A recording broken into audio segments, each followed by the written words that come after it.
Thank you, Natalie. Hi, guys. I hope someone hears me who is supposed to hear. Okay, what school do you need? This speech actually was inspired by last meeting when we celebrated the Teachers' Day, and we have you, Lesia, who is a school teacher. So you're going to enjoy the speech most of all, I think. And if you think I will remember my school days with pleasure and say, hey, this was the best time in my life, you're wrong. But I want to tell you, I wanted to make this speech a long time ago. I have been waiting for this moment. So I'm going to say everything I think about school. First of all, raise your hand, please. But think about it carefully. Who rather enjoyed going to school? It's like you woke up, oh, I'm going to school, it's so cool. Who? College. Some people, okay, thank you. And who rather didn't enjoy going to school? You see, much more people. So, for me, it was the same situation. School was complete stress for me.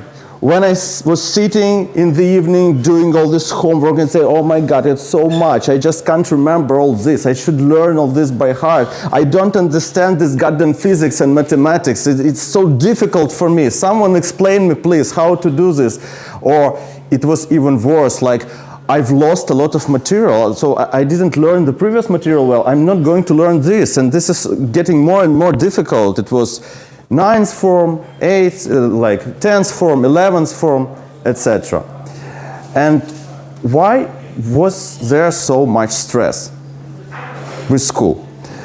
I give 3 reasons. First of all, this is school program. What do we study? Just think about it. How much material do we study? We study this, mathematics. As for we will talk about each subject probably. Mathematics. Just think, what mathematics do you need in your life? If you're not an architect, if you're not a physicist, if you're not a scientist in some of these spheres connected with mathematics, maybe not even an economist, but econometrist who uses mathematical formulas. Usual economists don't use mathematics. You need plus, minus, divide, multiply, percentage.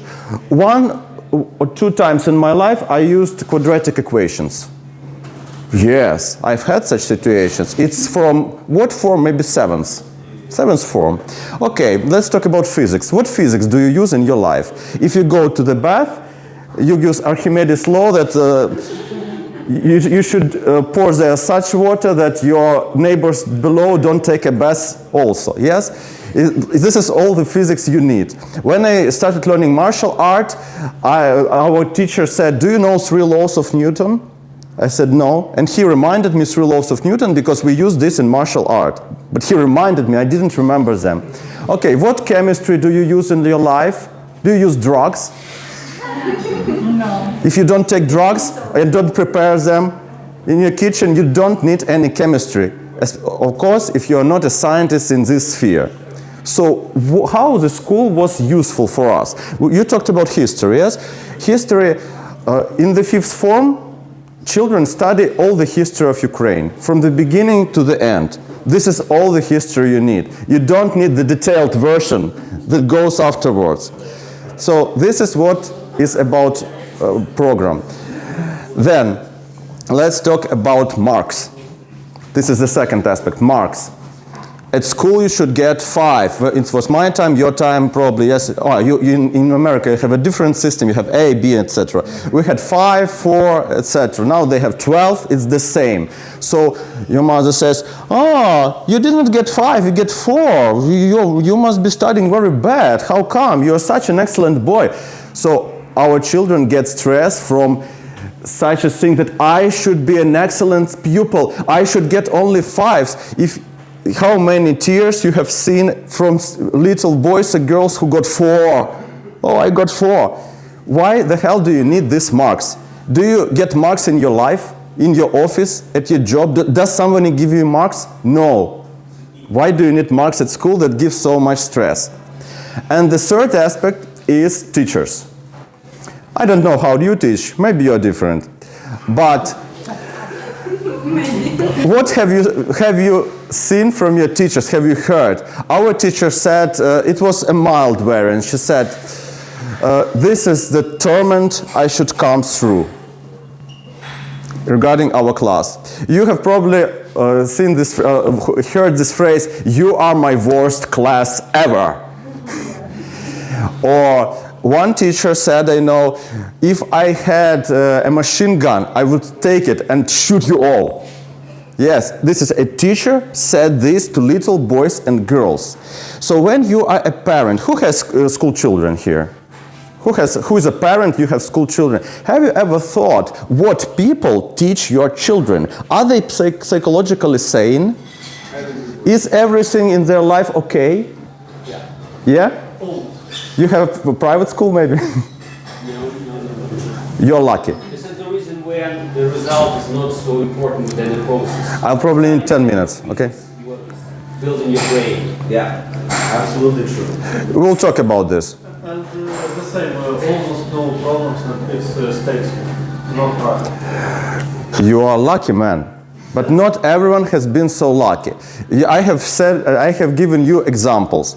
So teachers who teach our students, sometimes they're good teachers, maybe like you, Lesa, that they think this is my calling. I love children. Everything in my life is okay.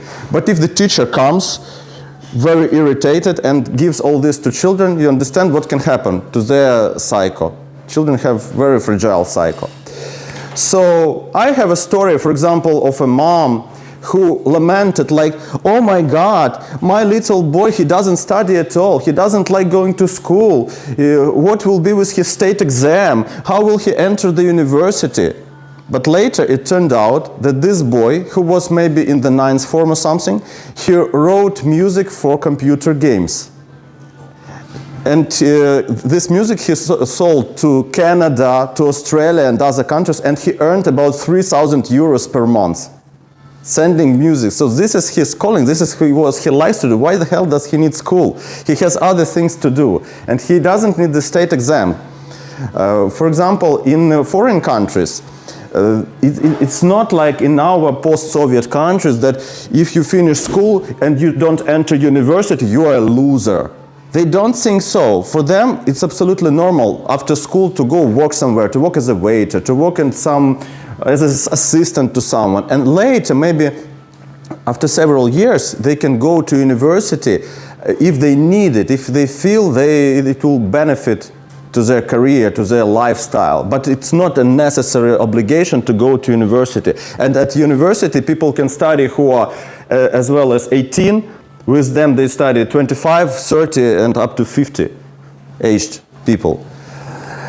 Also, one mom said, "Oh, it's so terrible. My little boy goes to only to have fun and to communicate." But that's great. He goes to school for the skills he will need in his life. And here we'll mildly go over to my suggestions. What I suggest, how to reform school. But first of all, I'll say, why did we come to this? Why did we come to school like this, an effective school?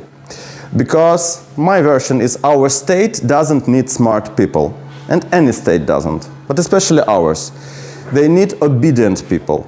They need people who will not be too smart, who will not have creative thinking and their own opinion, like little elements of the system. That's why my suggestion for school program, first of all, to develop creative thinking, to develop problem solving, not accumulate knowledge like a library, because these times have gone when a lot of knowledge helped. Here, in our modern world, other things are needed, like to quickly get oriented, quickly find the information, quickly solve the problem. We should at least make a specialization. Maybe you can study according to this school program up to 7th form, but limit the quantity of material. Don't have your children carry all those heavy backpacks, because a lot of books, a lot of knowledge, they don't need this much knowledge. Yeah, limit the quantity of material and make the specialization, at least in two ways, humanitarian and technical. Someone wants to be a programmer, Okay, let him study mathematics, let him study physics, it will maybe help him. Somebody wants to be an artist, a teacher, a singer, I don't know, a historian, yes, I'm finishing. Let him study all these humanitarian sciences. At least make a specialization, maybe at 8th form or somewhere like this. Then, as for marks, eliminate marks. Establish problem solving. For example, you can have a team of several people, 5 people, and say, you have this practical task. You need to find information, how to solve this task, and solve it. And if you look how it happens in a usual office, it happens like this. Not all people do the same task. Somebody is creative, he creates ideas. Somebody criticizes, somebody motivates others, somebody brings coffee, somebody writes everything down. So people get specialized, and the same we should train at school. And we should introduce also such subjects as public speaking, why not, as using your financial грамотность, like financial literacy, yes, because we should teach people, don't take loans, please. We should teach people, don't borrow money. Like, if you earn this, you can spend this. So financial literacy is absolutely needed. Psychology of communication. Nobody teaches this. Teach little students psychology of communication. This is most important to life, how to get agreed with people. As for marks, I have said, eliminate marks, establish problem solving. And as for teachers, just make tests and very carefully select those who work with your children. Because if your children go to, it's Kiev, probably your children go to a good school. But not all schools are like this. And what happens in the head of people who work with your children is very important. So we should have a test, a selection for these teachers. Okay. I have said everything I wanted about school. I've made my suggestions, and I would just wish you, maybe you've heard something important for you now. Maybe this idea has got to your mind. Maybe you will one day do something for this to become our reality, and for our children to grow up really creative, really good personalities ready for our modern life. Thank you.